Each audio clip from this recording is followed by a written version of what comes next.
The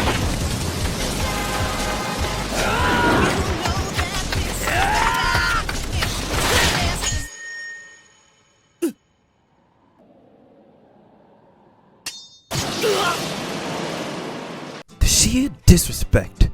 Ain't no way they're doing my boy Ichigo like this. As if this level of disrespect wasn't bad enough, Aizen goes on to say, "Oh?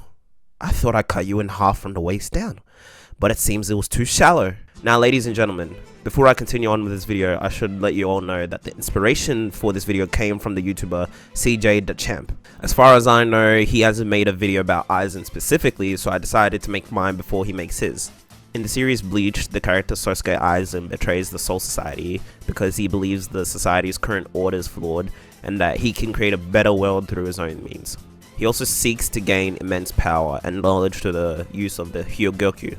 I totally butchered that. A device that can grant immense power to those who possess it. I thought I've seen disrespect and Black Force energy in anime before in the forms of Dio, Madara, and Kid Buu, but Aizen is just something else. There's a scene where Aizen is thanking one of his subordinates, Hinamori, expressing his gratitude over and over while she's crying and being thankful in his arms. Now with just that alone, I'm pretty sure everyone's thinking, so what's the bad part? Well, after he's done thanking her, with Gin watching, he then says goodbye and stabs her right in the gut. When I watched this for the first time, my jaw dropped like never before. I should have known just by looking at Gin. I saw him being a traitor coming because I don't trust anime characters who always have their eyes closed and aren't blind. While doing further research for this video, I found out and remembered that the scene with Hinamori came just after Aizen faked his own death. Yes, you heard that correctly. For those of you that don't know, Aizen's Zanpakuto ability can allow him to use complete hypnosis, which he uses to trick everyone that he had been killed. There's been other instances when he used it, one of which I'll mention, but we'll get to that later. Poor Hinamori, she got played worse than Sakura did by Sasuke and Naruto, and that man actually tried to kill her at one point. Then Aizen leaves Hinamori on the ground, like some wild animal who's been hunted and left her to be found by Captain Hitsugaya. You'd think Aizen would at least let Hitsugaya grieve in peace, but like a master of disrespect and a menace of Black Force energy, Aizen goes on to say, "Too bad, you found her," in the most mocking voice I've ever heard, and apologizes like he just didn't cut down someone who adored him. Then Aizen continues to anger Hitsugaya and push him into using his Bankai, which in Bleach is considered the ultimate trump card. After Hitsugaya uses his Bankai, it almost looks like for a second that he got Aizen beat.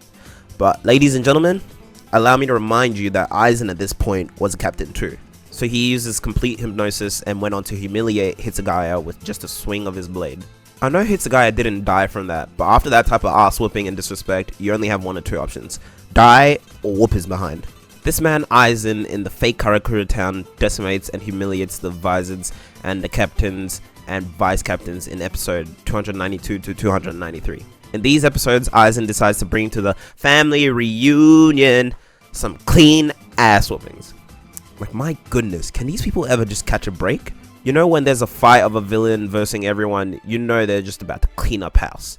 Like, for example, Madara with his fight against the allied shinobi forces. Let's just say the music that plays in the background as some of his former comrades fall to the ground as he slices them is completely menacing and badass. Then everyone starts to make a comeback, with Hitsugaya freezing Aizen in ice as everyone stabs him at once. This is what I would say if it wasn't revealed to be one big genjutsu, once Ichigo yells at everyone, "What are you doing?" They're all snapped out of the complete hypnosis and realize that they stabbed someone. It just wasn't Aizen. Ta-da! They stabbed Hinamori. At first I felt sympathy, but at this point, this girl either needs to die or be sent off the field. After this, Aizen makes light work of everyone else, smirking at Ichigo after he did it too. Hey, he may be a menace, but you gotta respect the master of his craft when you see it. Aizen, I owe you an apology.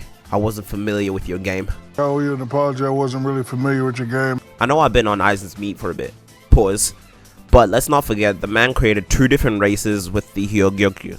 These two races are the Arankas and the Visors, which are two sides of the same coin. The Arankas are hollows mixed with the powers of Shinigami, and the strongest of these ended up becoming his Espadas. Visors, on the other hand, are Shinagamis mixed with the powers of hollows. To put the icing on the cake, the Visors were Aizen's former comrades, with Shinji being his former captain. This man pretty much traumatized them and screwed over their lives. For those that don't know, it's pretty much a sin for a Shinigami to obtain hollow powers, regardless of the reason.